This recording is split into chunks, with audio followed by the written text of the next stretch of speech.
लोगों का ये दर्द देश को दिखाने के लिए, क्योंकि इनका दर्द आज देश को, पूरे देश को देखना चाहिए, मैं तो कह रहा हूं। और जहां जहां सरकार कोई भी हो, सिस्टम किसी का भी हो, अधिकारी कोई भी हो, जनता को जागना भी चाहिए कि ऐसे सिस्टम, ऐसे सरकार और ऐसे अधिकारियों को कैसे सबक सिखाया जाए। क्योंकि ये सुनने वाले नहीं है आपकी, ये तब सुनते हैं आपकी जब वोट लेना होता है इनको। आनंद विजय सर,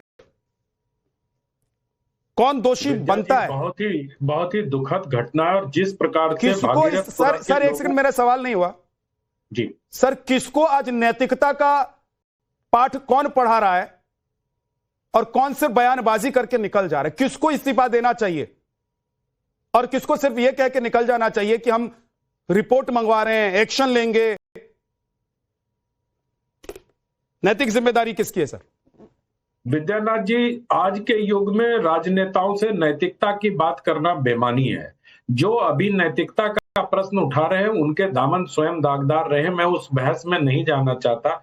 आज अभी इतना गंदा ये काम हुआ है इंदौर में, इंदौर शर्मसार होना चाहिए। अभी ब्रिज गोपाल लोया जी बोल रहे थे, समस्या के जड़ में जाना चाहिए। कोई जाने को तैयार नहीं है। जो मध्य प्रदेश के मुख्यमंत्री हैं वो इस इंदौर के इंचार्ज मिनिस्टर भी हैं। कैलाश विजयवर्गीय जी हैं, तुलसी सिलावट जी हैं, वहां पर पुष्यमित्र भार्गव जी हैं, वहां के पार्षद हैं। लेकिन इतने दिनों से मल मूत्र मिला हुआ पानी जिसमें इकोलाई और सिगेला जैसे बैक्टीरिया जा रहे थे, उसको खाकर लोग मर रहे हैं, पीकर लोग मरते जा रहे हैं। और आप लोग संवेदन ही, ठीक कहा उमा भारती ने, कि आप लोग बैठक करके सिर्फ बिस्लेरी का पानी पीकर बयान दीजिए। शर्म आनी चाहिए ऐसे राजनेताओं को। और अब तक कोई कार्रवाई नहीं हुई। किसकी प्रतीक्षा कर रहे हैं भाई? आप टेंडर के खेल में क्यों उलझाना चाहते हैं? आप तो इस्तीफा लीजिए, आप तो कार्रवाई करके दिखाइए लोगों को, लेकिन आपके पास वो इच्छा शक्ति नहीं है। देखिए, इसकी समस्या विद्यानाथ जी ये है कि मुख्यमंत्री डायरेक्ट इंदौर पर नजर रखते हैं। अधिकारी हो गए उससे बेकाबू, ना वो मिनिस्टर की बात सुनते हैं, ना वो ये क्या है अपने महापौर की बात सुनते हैं। उनको लगता है हमारी तो मुख्यमंत्री से सीधे बातचीत हो जाती है, बीच में आपकी बात क्यों सुनूंगा मैं? ये है असली समस्या। इसको दूर करना पड़ेगा मुख्यमंत्री जी को। वहां अधिकारियों को न सिर्फ निर्देश देना पड़ेगा। अब बताइए, पुष्यमित्र भार्गव बैठक में रो रहे हैं कि मैं आपको कलेक्टर साहब 2 दिन से आपको संदेश भेज रहा हूं, आप कोई कार्रवाई नहीं कर रहे हैं। कमल जी कह रहे हैं कि विधायक पार्षदों के साथ अफसर मारपीट कर सकते हैं। इतनी बुरी स्थिति हो गई इंदौर की, जबकि 4 इंजन की सरकार है, वहां डबल इंजन भी नहीं है। तो ये जो ओरिजिनल चीजें हो रही हैं, जिस समस्या से, इसको राजनीति बयानबाजी में नहीं फंसाइए। चाहे वो कांग्रेस के नेता हो, चाहे समाजवादी पार्टी के नेता हो, चाहे बीजेपी के नेता हो। 15 लोगों की मृत्यु हुई है, 3200 से ज्यादा बीमार हैं, 32 लोग आईसीयू में हैं। इस पर त्वरित कार्रवाई होनी चाहिए लोया जी। इसमें रिपोर्ट का इंतजार किसका कर रहे हैं? अभी तो मुख्यमंत्री को और मंत्रियों लोया जी जवाब दीजिए। कैंप करके कार्रवाई करनी चाहिए। लोया जी, नहीं, मैं फिर से कह रहा हूं कि 2 अधिकारियों को निलंबित किया, कार्रवाई सरकार ने उसी दिन की थी। एक को सेवाएं समाप्त कर दी। किसी कमजोर आदमी को निलंबित करके कुछ हासिल नहीं होगा सर। का काम किया है, उन पर भी कार्रवाई होगी। और मैं बड़ी जिम्मेवार कह रहा हूं, कमजोर कड़ी पे अत्याचार करोगे। अरे सबसे पहले अगर कोई टीम मैच आ रही है तो कैप्टन पर कार्रवाई होगी। आपने रोक दिया, या किसी एक बॉल पर छक्का लग गया है, दूसरी टीम ने छक्का मार दिया किसी बॉलर के बॉल पर, तो उस पर पहले कार्रवाई करके आप दिखाएंगे कि देखिए ये लास्ट में जो आखिर बॉल में छक्का मार दिया इसके बॉल पर, उसकी वजह से हार गए, तो टीम से उसको हटा दो। नहीं, मैं फिर से कह रहा हूं ना कि जिन लोगों ने लापरवाही की होगी, जिन लोगों ने अटकाया होगा, उनके खिलाफ कार्रवाई होगी और बहुत जल्दी होगी, बहुत लेट नहीं होगी। मुख्यमंत्री नेहा यादव जी, क्या जानबूझकर ये जो अब खुलासे हो रहे हैं कि भाई साहब टेंडर पास कर दिया गया था, टेंडर को मंजूरी मिल गई थी, उसके बाद टेंडर को लटका दिया गया, उसके बाद अधिकारी जो है वो सुन नहीं रहे थे क्योंकि मुख्यमंत्री सीधे इंचार्ज हैं इस शहर के, इंदौर के जिले के, इसलिए जो अधिकारी लोग हैं वो किसी की सुनते नहीं है। मैं ये जानना चाह रहा हूं कि क्या ये अधिकारियों के बारे में बातें करके, इन्वॉल्व करके, फाइल, टेंडर, ये सब घुसा के ला के एक्शन लेने में, क्योंकि सरकार सिस्टम को आसानी होगी कि फलाना अधिकारी को 2 दिन बाद बोलेंगे कि सस्पेंड कर दिया। अरे कोई नैतिक जिम्मेदारी मंत्री की और मुख्यमंत्री की बनती है कि नहीं बनती है इसमें? नेहा यादव जी,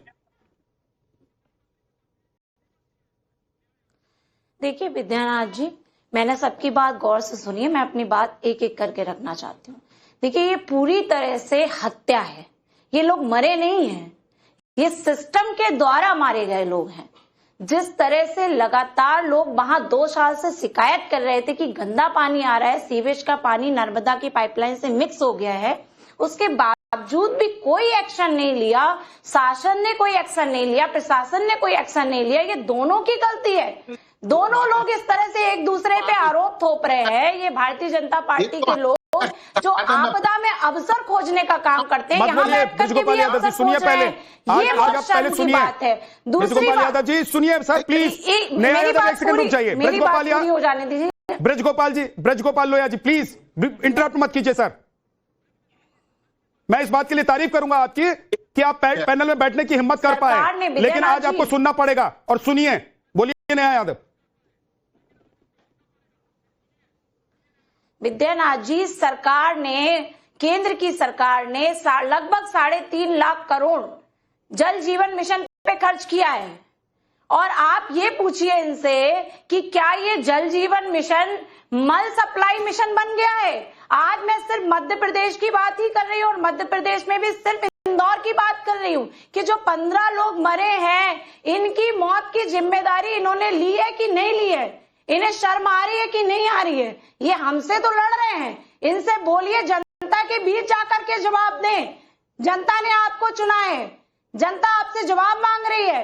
आपने क्या किया 2 साल? आपके लोग हैं, आपका मंत्री भाग जा रहा है, जवाब दीजिए इस पर आप। और आंकड़े हैं ये इनके कि इनके आंकड़े ये बता रहे हैं कि जो मुनाफाखोरी और मिशनखोरी वहां चल रही थी, जो कमीशनखोरी वहां थी, ये उसी का नतीजा है कि टेंडर नहीं हो पा रहा था। टेंडर में इनकी मिली भगत थी। आज इनसे पूछिए, जो बैक्टीरिया वहां मिले हैं वो लोगों के फीसेस और यूरिन में पाए जाते हैं। नेहा जी, वो बैक्टीरिया विब्रियो कॉर्डियस तो बहुत जैसे बैक्टीरिया, ये ना बहुत आसान, इस सवाल का जवाब बहुत आसान है। इसका जवाब मैं दे देता हूं, जो राजनीतिक पार्टियां देती रही हैं, सरकार में बैठी पार्टियां, कि हम भाई साहब जांच करवा रहे हैं, जांच करवाएंगे। थोड़े दिन में क्या होगा मालूम है? जब टेलीविजन पर, अखबारों में खबर ठंडी पड़ जाएगी और इनकी जांच चलती रहेगी, उसके बाद धीरे से 1-2 अधिकारियों को, 1-2 छोटे-छोटे लोगों को हटाकर ये कहेंगे कि हमने तो, देखिए, फिर अगली बार आप पूछेंगे ना, बोलेंगे देखिए हमने तो एक्शन लिया था ना, हमने कलेक्टर को हटा दिया था ना, हमने ये कर दिया था ना। अरे आपकी कोई नैतिक जिम्मेदारी बनती है कि नहीं बनती है? आज मैं पूछ रहा हूं। और एक इस पर बड़ी खबर है, इंदौर मामले पर राहुल गांधी ने भी पोस्ट किया है। इंदौर में पानी नहीं, जहर बटा है। प्रशासन कुंभकर्णी नींद में रहा, घर घर मातम है, गरीब बेबस है। ऊपर से बीजेपी नेताओं के अहंकारी बयान। जिनके घरों में चूल्हा बुझा है उन्हें सांत्वना चाहिए थी, सरकार ने घमंड परोस दिया है। लोगों ने बार बार गंदे बदबूदार पानी की शिकायत की, फिर भी सुनवाई क्यों नहीं हुई? सीवर के पानी और लोगों के घर में जाने वाला जो पानी था वो मिक्स हो गया। लोग शिकायत करते रहे, भाई निगम पार्षद ने शिकायत कर दी, चिट्ठी लिख दी मुख्यमंत्री को, लेकिन बड़े लोग हैं, सुनते ही नहीं है किसी की। पार्षद कौन होता है? मेयर कह रही है कि मैं बोलती रही कलेक्टर साहब को कि भाई साहब शिकायतें आ रही है, सुन लो, लेकिन वो क्यों सुनते हैं? क्योंकि वो तो मुख्यमंत्री साहब से सीधे बात करते हैं ना। मेयर मैडम क्या कर लेंगी? प्रेम कुमार जी, राहुल गांधी जो कह रहे हैं, या राजनीतिक पार्टियां आज जो विपक्ष में बैठी हुई हैं, वो सीधे इस्तीफे की मांग कर रही हैं।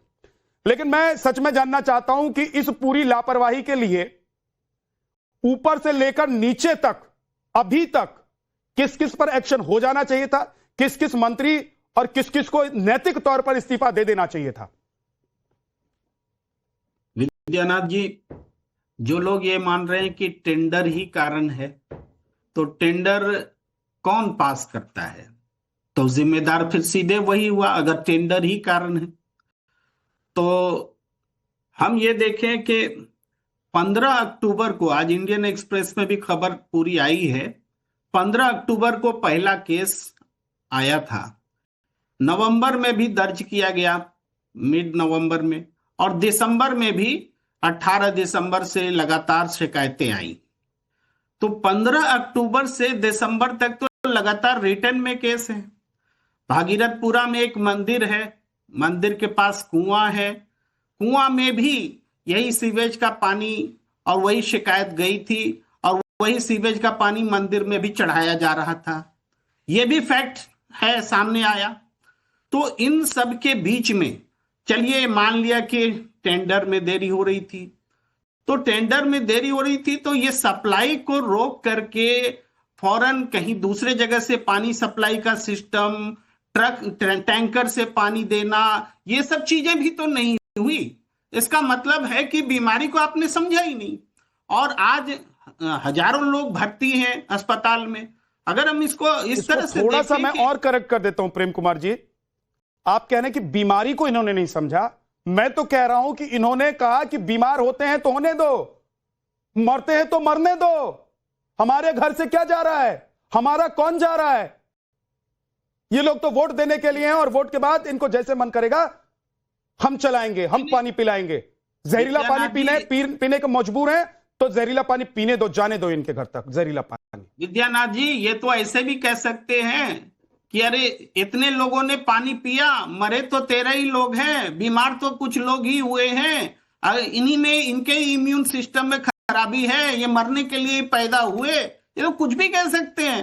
क्योंकि देखिए जब रेस्पॉन्सिबिलिटी नहीं है, जवाबदेही नहीं है और कह रहे हैं जांच करेंगे, अरे कौन जांच करेंगे? सबसे पहले जवाबदेही तो सीधे मतलब पार्षद से लेके महापौर से लेके विधायक से लेके सांसद से लेके ऊपर तक जाती है। कहीं से तो शुरुआत हो, हमें तो कहीं से शुरुआत होती नहीं दिख रही है कि कोई जिम्मेदारी ले। मुख्यमंत्री तो बाद की बात है। आज मैं नहीं पढ़ना चाहता हूँ, मैं सिर्फ फैक्ट आपके सामने रखना चाहता हूँ। आनंद सर, आपके ऑडियो में कुछ दिक्कत है, आपके ऑडियो में कुछ दिक्कत है, मैं फिर से कनेक्ट कराता हूं, आपके पास आऊंगा। जी। जगदीश शर्मा जी, आप कुछ कहना चाह रहे हैं, आप उंगली उठा रहे थे, बोलिए।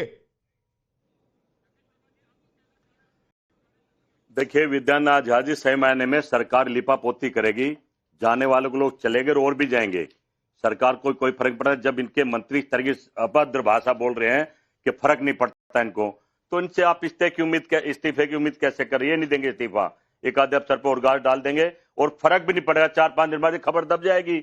लोग तो ऐसे मरते रहेंगे। 10-12 साल से हम देख रहे हैं, लाचार सरकार है, मजबूर सरकार है, बस चुनाव जीतने में लगी है। कैसे भी चुनाव जीतना है, जनता के प्रति उनका कोई दायित्व नहीं है, ये ऐसे ही चलता रहेगा।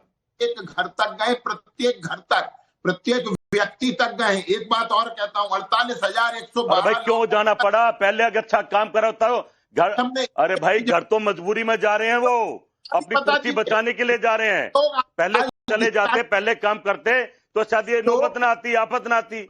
लोगों की हालत में सुधार भी हो रहा है। और मैं फिर से कहता हूं, तो सारे भागेंगे। अब तो प्रधानमंत्री का लठड़ी चला, डंडा नहीं चला, पता नहीं और क्या क्या करेंगे। प्रधानमंत्री चुप है, बोल नहीं रहे हैं, गृह मंत्री नहीं बोल रहे हैं, उनको एक्शन लेना चाहिए। मैं तो कहता हूँ 71 लोग वहाँ डिस्चार्ज हुए हैं, 48,000 से ज्यादा लोगों के सैंपल लिए गए हैं। वहाँ ये भी स्वीकार करिए कि त्वरित रिस्पांस किया गया है और वहाँ बात है सर, वो करने का प्रयास कर रही है। गोपाल लोया जी, आपके लिए मैं ताली बजाऊं कि आंखों से आंसू गिराऊं? आप कह रहे हैं 48,000 लोगों के सैंपल लिए गए हैं। आप लोगों की इस करनी पर, इस करतूत पर लोग ताली बजाएं, आपको कोसे इस बात के लिए कि साहब इंदौर को तो बीजेपी का गढ़ बना दिया था, नीचे से लेकर ऊपर तक आप लोगों को बिठा के रखा, और एक बार नहीं हर बार आप लोगों को चुना और आप लोगों ने जहर बांट दिया। मोटी होती रहेगी और ऐसे काम होते आनंद विजय जी, आप कुछ कहना चाहते सर? 30 सेकंड बचा हुआ है। मैं ये कहना चाह रहा था कि आज इस तूतू मैमे की बहस में नहीं पढ़ना चाहता हूं। मैं सिर्फ ये बताना चाहता हूं कि एक टेंडर 2022 में भी हुआ था। अगर अब लोया साहब को याद हो तो 2022 में टेंडर हुआ था, मालवा इंजीनियरिंग को टेंडर मिला था, सिंगल टेंडर आया था। 3.5 साल में काम नहीं हो पाया भागीरथपुरा में।